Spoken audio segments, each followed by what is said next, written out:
ശ്രീമൻ സർക്കാർ, അയാൾ വെള്ളക്കാരുടെ ചാരനായിരുന്നു. ചാരനോ? അതെ ശ്രീമൻ സർക്കാർ. ഒരു ദിവസം ആ ദുഷ്ടനായ മാൻസൺ അയാൾക്കൊപ്പം സാക്ഷി പറയാൻ ശ്രീമൻ സർക്കാരിന്റെ സമക്ഷം കൊണ്ടുവന്നില്ലേ? ഈ സേവകന്റെ ദൃഷ്ടി അന്നു മുതൽക്ക് തന്നെ അയാളിലുണ്ട്. അതുപോലെ തന്നെ ഞാൻ പലതവണ ഈ നീചനായ ദ്രുപദിനെ കമ്മീഷണറിയിൽ പോകുന്നതായിട്ടും മാൻസന്റെ ബംഗ്ലാവിൽ പോകുന്നതായിട്ടും കണ്ടിട്ടുണ്ട്. ഇതിനർത്ഥം ഇവിടെ നടക്കുന്ന കാര്യങ്ങൾ മിസ്റ്റർ മാൻസൺ ശ്രദ്ധിക്കുന്നുണ്ടെന്നാണ്. ഇതല്പം കടന്നുപോയി. നാം ഇത് സഹിക്കില്ല. സഖാറാം. ശ്രീമൻ സർക്കാർ, ദ്രുപദിനെ ബന്ധനസ്ഥനാക്കണം. നിങ്ങൾ ഉടനെ കാൻപൂറിലേക്ക് പോകൂ. എന്നിട്ട് മോർലാൻഡ് സാഹിബിനെ കണ്ട് എന്റെ സന്ദേശം അറിയിക്കൂ. നാം അദ്ദേഹത്തെ കാണാൻ ആഗ്രഹിക്കുന്നുവെന്ന്. ശ്രീമൻ സർക്കാർ, മിസ്റ്റർ മോർലാൻഡ് ബിധൂരിലേക്ക് വരുന്നുണ്ട്. നാം ഇതിൽ നിന്ന് എന്താണ് മനസ്സിലാക്കേണ്ടത്? മിസ്റ്റർ മാൻസൺ ഇവിടെ ചാരവൃത്തി നടത്തുകയാണെന്നോ? No, no, sir. Your Majesty, ഇങ്ങനെ കുറ്റം ആരോപിക്കരുത്. എനിക്കൊന്നും മനസ്സിലാകുന്നില്ല. താങ്കൾ പറയുന്നതെന്ത്? നിങ്ങൾ എന്താണ് ഉദ്ദേശിക്കുന്നത്? നാം കള്ളം പറയുകയാണെന്നാണോ മാൻസൺ? മിസ്റ്റർ മാൻസൺ, നമ്മുടെ കയ്യിൽ വ്യക്തമായ തെളിവുകളുണ്ട്.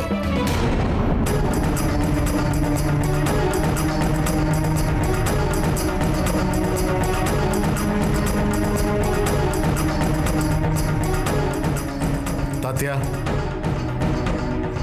ദ്രുപദിനെ കൊണ്ടുവരും.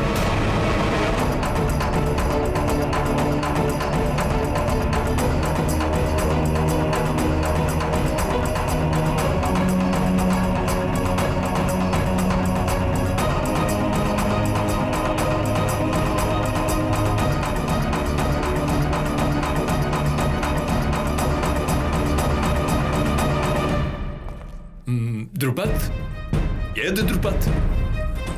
അയാളുമായി എനിക്കെന്താ റിലേഷൻ? അത് നമുക്കറിയേണ്ട വിഷയമല്ല. പക്ഷെ അയാളെയും കൊണ്ട് ഈ സദസ്സിൽ നമ്മെ അപമാനിക്കാൻ വന്നിട്ടുണ്ട് താങ്കൾ. That was my mistake, Your Majesty. അയാൾ പറഞ്ഞത് സത്യമെന്ന് കരുതിയാണ് അയാൾ ഇവിടെ കൊണ്ടുവന്നത്. എന്താ ഒരു ഇന്ത്യക്കാരനെ ബ്രിട്ടീഷുകാർ വിശ്വസിക്കാൻ പാടില്ല എന്നുണ്ടോ? തീർച്ചയായും ചെയ്യണം മാൻസൺ സാഹിബ്. പക്ഷേ ഇങ്ങനെയുള്ളവർ കാരണമാണ് ഞങ്ങൾ ഭാരതീയർ എപ്പോഴും ചൂഷണം ചെയ്യപ്പെടുന്നത്.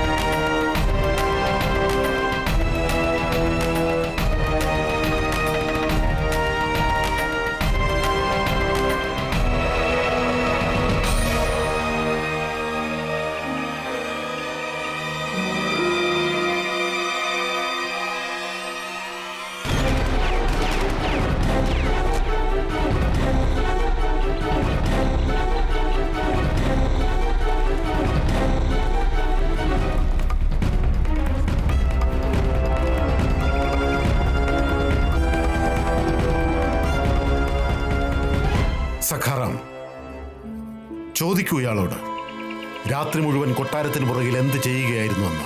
ഉത്തരവ് ശ്രീമൻ സർക്കാർ. ദ്രുപദ്, മറുപടി പറയൂ.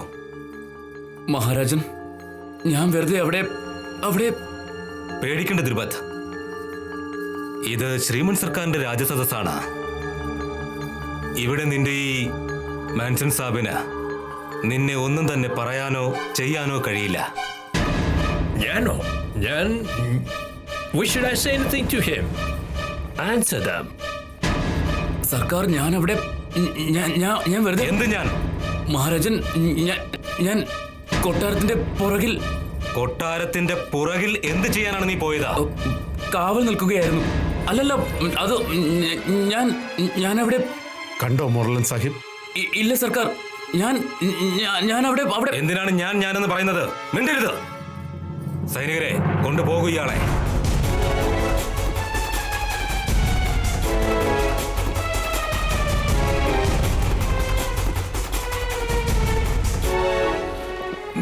Sir, അത് routine roundsനായി നമ്മുടെ സോൾജേഴ്സ് ഡ്യൂട്ടി ചെയ്യാൻ പോകും. അപ്പോൾ ഏതെങ്കിലും സർജൻസ് ഇയാളിൽ നിന്നും ഹെൽപ്പ് ചോദിച്ചിട്ടുണ്ടാകാം.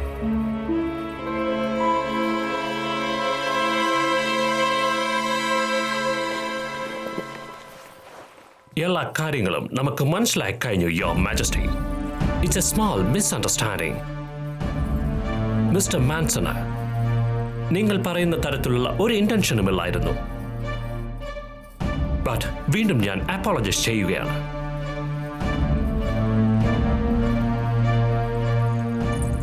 ആൻഡ് ഇമ്മീഡിയറ്റ്ലി ബിജൂരിൽ നിന്നും കർഫ്യൂ പിൻവലിക്കുന്നതായിരിക്കും.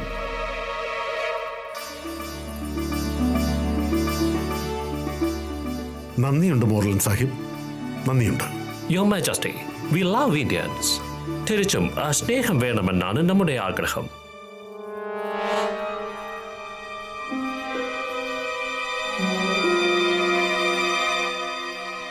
രക്തം.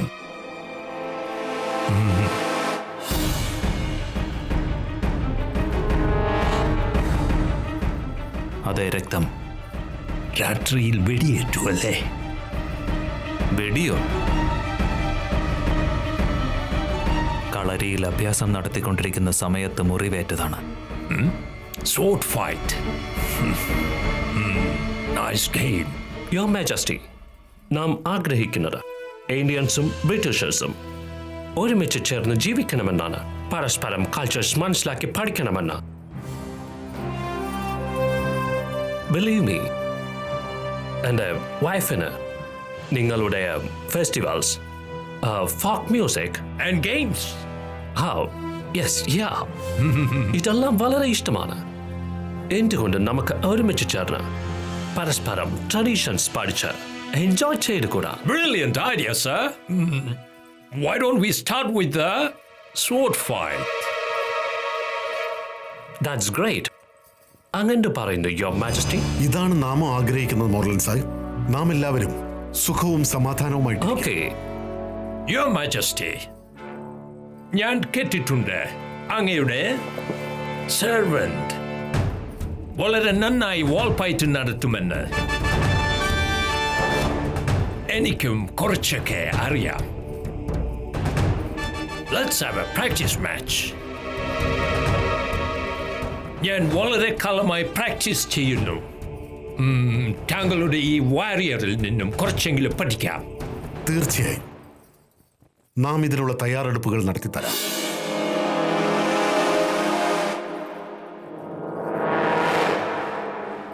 യുവർ മാജസ്റ്റി, ഇനി നമ്മളെ പോകാൻ അനുവദിച്ചാലും.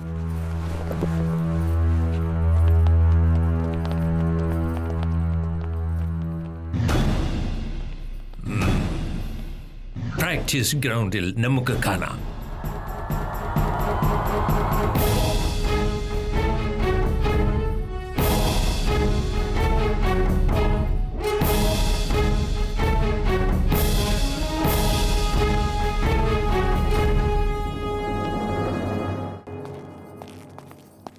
വരൂ മോറപ്പന്ത്, കാശിയിൽ നിന്ന് എത്തിയോ? ശ്രീമന്ത് സർക്കാർ, എനിക്കൊരു ശുഭവാർത്ത അറിയിക്കാനുണ്ട്.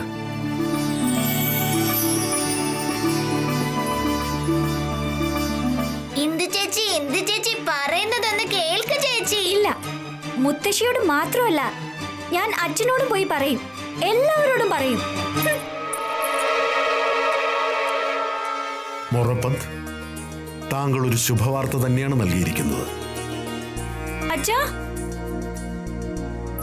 അച്ഛാ, അച്ഛാ, മനു. മോളെ ഇന്ദു, കണ്ടോ, നമ്മുടെ ഇന്ദുമോള് വന്നിരിക്കുന്നു. എന്റെ പൊന്നു മോള്. മോളെ ഇന്ദു, മോളുടെ വിവാഹം കാശിയിലെ രാജകുമാരനുമായിട്ട് തീരുമാനിച്ചിരിക്കുകയാണ്.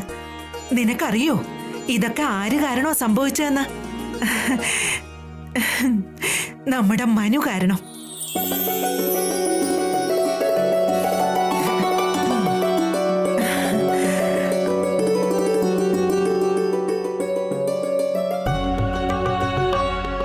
മോളെ മനു, നീ വീണ്ടും തെളിയിച്ചിരിക്കുകയാണ് മറ്റുള്ളവർക്ക് വേണ്ടി നീ നിന്റെ ഭാവിയെക്കുറിച്ച് പോലും ചിന്തിക്കുന്നില്ല എന്ന്.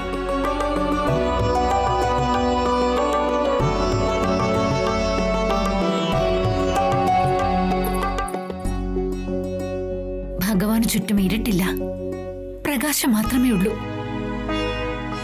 നിനക്കറിയോ, മനുവിന്റെ അച്ഛൻ അവൾക്ക് വേണ്ടി വരനെ അന്വേഷിച്ച് കാശിയിലേക്ക് പോവുകയാണെന്ന് അവൾ അറിഞ്ഞപ്പോൾ അദ്ദേഹത്തിന്റെ സഞ്ചിയിൽ നിന്നും ആരും അറിയാതെ അവളുടെ ജാതകം എടുത്തു മാറ്റി അതിൽ നിന്റെ ജാതകം വെച്ചു. ആ ഇവളെയാണോ നീ വെറുക്കുന്നത്?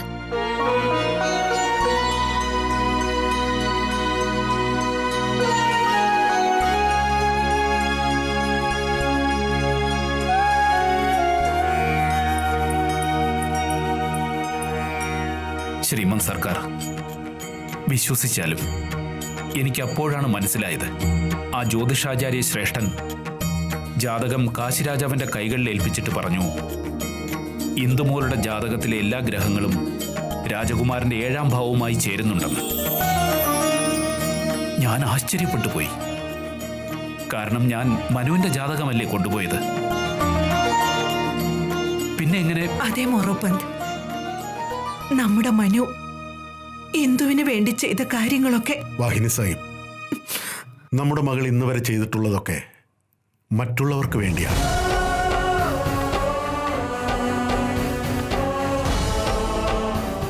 ബ്രിട്ടീഷുകാർ പാവങ്ങളോട് ക്രൂരത കാട്ടിയപ്പോൾ ഇവളുടെ രക്തം തിളച്ചു.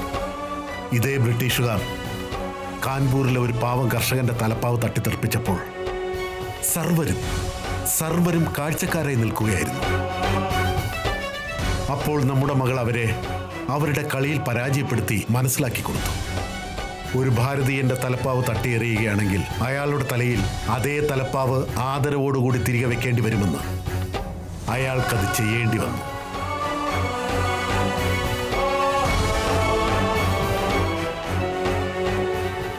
ശ്രീമൻ സർക്കാർ, ഒരച്ഛന്റെ സ്ഥാനത്ത് നിന്ന് എനിക്കൊരിക്കലും മനസ്സിലാക്കാനാവുന്നില്ല ഇനി എനിക്ക് എന്ത് ചെയ്യാനാവുമെന്ന്. ഇവൾക്ക് ഇനിയൊരു വരനെ ഇല്ല മൊറപ്പന്ത്. നിങ്ങളെ കാര്യം എനിക്ക് വിട്ടേക്കൂ. വരൂ മോളെ.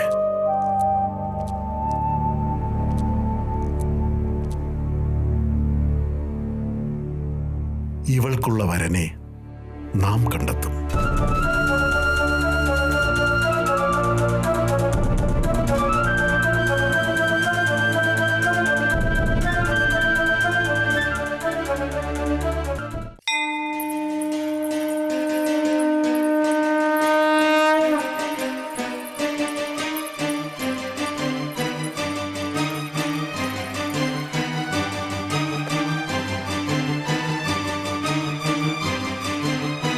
മണികർണിക, നിനക്കറിയോ, മനുവിന്റെ അച്ഛൻ അവൾക്ക് വേണ്ടി വരനെ അന്വേഷിച്ച് കാശിയിലേക്ക് പോവുകയാണെന്ന് അവൾ അറിഞ്ഞപ്പോൾ അദ്ദേഹത്തിന്റെ സഞ്ചിയിൽ നിന്നും ആരും അറിയാതെ അവളുടെ ജാതകം എടുത്തു മാറ്റി അതിൽ നിന്റെ ജാതകം വെച്ചു.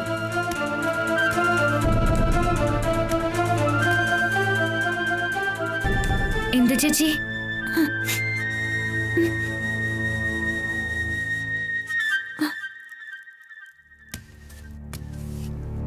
എനിക്കറിയാം ചേച്ചിക്ക് എന്നോട് നല്ല ദേഷ്യമുണ്ടെന്ന്. ചേച്ചിയുടെ വിവാഹം തീരുമാനിച്ചിരിക്കുകയാണ്. എന്താ എന്റെ ആശംസകൾ സ്വീകരിക്കില്ലേ?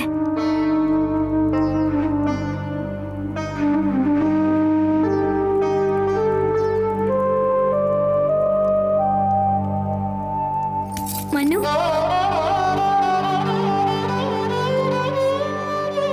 ഞാൻ നിന്നെ ഇത്രയും അധികം വെറുത്തിട്ടും നീ എനിക്ക് വേണ്ടി നിന്റെ ജാതകം. ഇല്ല ഇല്ല എന്റെ ചേച്ചി, ചേച്ചിക്ക് എന്നെ അതിന് വെറുക്കാൻ കഴിയില്ലല്ലോ. വെറുത്തിട്ടുണ്ട്, ഒരുപാട് വെറുത്തിട്ടുണ്ട്. ഇല്ല എന്തു ചേച്ചി, എന്റെ അച്ഛൻ പറയാറുണ്ട്, സ്നേഹത്തിന്റെയും വെറുപ്പിന്റെയും ഇടയിൽ ഒരു നേർത്ത നൂലുണ്ട്. അതൊറ്റ നിമിഷം കൊണ്ട് പൊട്ടിപ്പോവും. പക്ഷെ പൊട്ടിക്കഴിഞ്ഞാലോ സ്നേഹം മാത്രം നിലനിൽക്കും. സ്നേഹം മാത്രം. എന്നോട് ക്ഷമിക്കും മനു, എന്നോട് ക്ഷമിക്ക്. അങ്ങനെ പറയരുത് എന്തു ചേച്ചി. ചേച്ചി എന്നെക്കാളും വലുതാ. ക്ഷമ ഞാനാ ചേച്ചിയോട് ചോദിക്കേണ്ടത്. നീ അതിനൊന്നും ചെയ്തില്ലല്ലോ. ഞാനല്ലേ നിന്നെ ഒരുപാട് വിഷമിപ്പിച്ചത്. ഇന്നു മുതൽ ഞാൻ ഈശ്വരനോട് പ്രാർത്ഥിക്കുന്നത് എനിക്ക് എന്തൊക്കെ ലഭിച്ചിട്ടുണ്ടോ അതിനേക്കാളും 100 ഇരട്ടി നന്മ നിനക്ക് കിട്ടണമെന്നാ. നീ കാരണം നല്ലൊരു വരനെ എനിക്ക് കിട്ടിയതുകൊണ്ടല്ല, നേരെ മറിച്ച് നീ ഇതിന് അർഹയായതുകൊണ്ടാ. മനു, ക്രാന്തി ഗുരുവിന്റെ പേരിൽ നീ എന്തൊക്കെ ചെയ്താലും അതിൽ നീ വിജയം കൈവരിക്കും.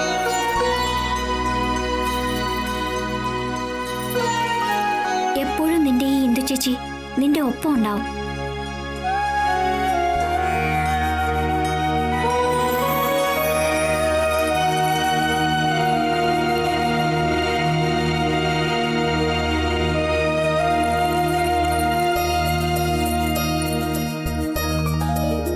ഇതാ നിന്റെ ജാതകം. ഞാൻ ഈ ജാതകം കൊണ്ട് എന്ത് ചെയ്യാനാ? മഹാരാജൻ, ദയവ് ചെയ്ത് ഈ ജാതകത്തിലേക്കൊന്ന് നോക്കിയാലോ? താങ്കൾ ഇത് എനിക്ക് കാണിച്ചു തരുന്നത് എന്തിനാണ് പണ്ഡിറ്റ്ജി? ഞാനിതുകൊണ്ട് എന്ത് ചെയ്യാനാണ്? മഹാരാജൻ, ഇത് ഒരു സാധാരണ ജാതകമല്ല. അത്ഭുതകരമായ ഗ്രഹങ്ങളുടെ ചർച്ചയുണ്ട് ഈ ജാതകത്തിൽ. മഹാരാജൻ, 7ാം ഭാവത്തിലെ എല്ലാ ഗ്രഹങ്ങളും പൂർണ്ണമായും യൗവനാവസ്ഥയിൽ ഈ ജാതകത്തിൽ ശോഭിക്കുന്നുണ്ട്. താത്യാധീക്ഷത്ത് അങ്ങ് പണ്ഡിതന് മനസ്സിലാക്കി കൊടുക്കൂ, എനിക്ക് ഒരു ജാതകത്തിലും ഒരു ഗ്രഹത്തിലും ഒന്നും വിശ്വാസമില്ല എന്ന്.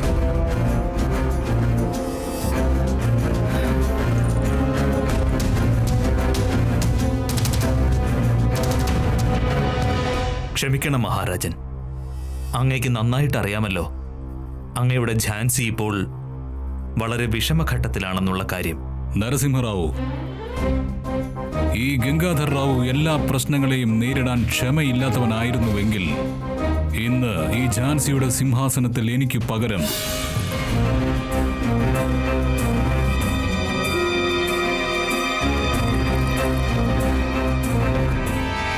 മറ്റാരെങ്കിലും ഇരുന്നേനെ.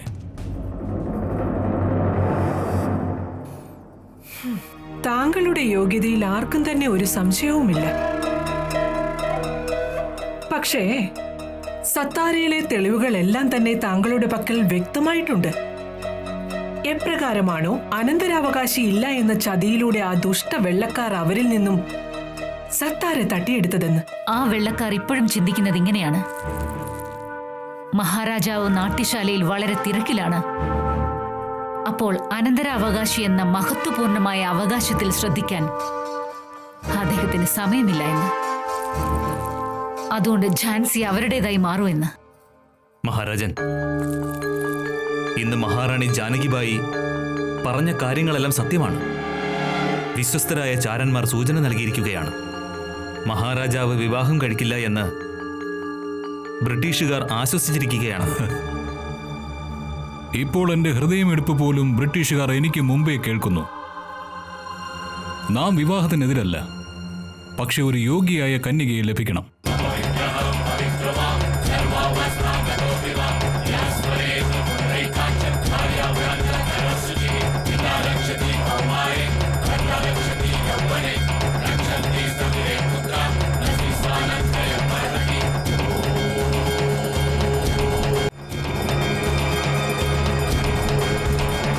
ഒരുപക്ഷെ ശ്വേതാംബരിയുടെ ഗ്രഹങ്ങൾ നമ്മുടെ ഝാൻസിക്ക് ശുഭകരമാണെങ്കിൽ നാം അവരെ തീർച്ചയായും കാണാൻ ആഗ്രഹിക്കുന്നു.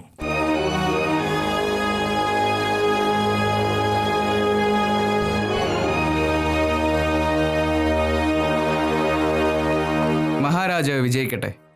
രാജകുമാരി ശ്വേതാംബര കൊട്ടാരത്തിലേക്ക് എഴുന്നള്ളിയിരിക്കുകയാണ്.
നാം അന്വേഷിക്കുന്നത് നിങ്ങൾ കൈവശപ്പെടുത്തിയിരിക്കുകയാണല്ലോ.